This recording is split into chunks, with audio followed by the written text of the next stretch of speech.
எல்லாருக்கும் வணக்கம். ஒரு விவசாயி பார்த்தீங்கன்னா மலாட்டை விவசாயம் பண்ணிருப்பாருங்க. அது எடுத்துன்னு போய் போடுறதுக்காக பார்த்தீங்கன்னா போசலை பார்த்தீங்கன்னா அடிக்கிற மழையில மொத்தம் தண்ணியில் அச்சுன்னு போதுங்க. அந்த விவசாயி ஓடி போய் பார்த்து எடுக்கிறாங்க. ஆனால் அங்கே பாருங்களேன் எவ்வளோ பேர் இன்னும் வேடிக்கை பார்த்துட்டு இருக்காங்க.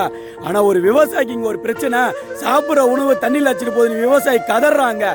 அந்த பிடிச்சி எடுக்கிறதுக்கு இங்கே யாரும் முன் வர மாட்டேங்கிறாங்க.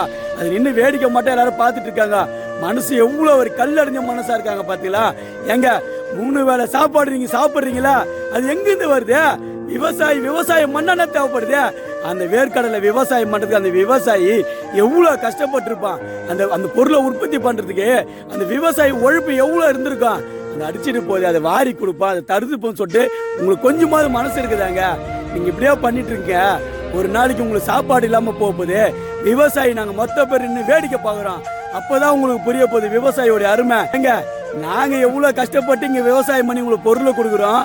ஆனா விவசாயிக்கு ஒரு பிரச்சனைனா நீங்க வந்து குரலை கொடுக்க மாட்டேங்கிறீங்க. நீங்க அது வந்து பாத்தீங்கன்னா மீட் எடுத்து கொடுக்க மாட்டேங்கிறீங்க. போங்க, நீங்களா ஒரு நாளைக்கு எங்க கிட்ட கையேந்தி நிக்க போறீங்க. அப்பதான் உங்களுக்கு எங்களோட அருமை புரிய போகுது. பாத்துக்கிட்டே இருங்க.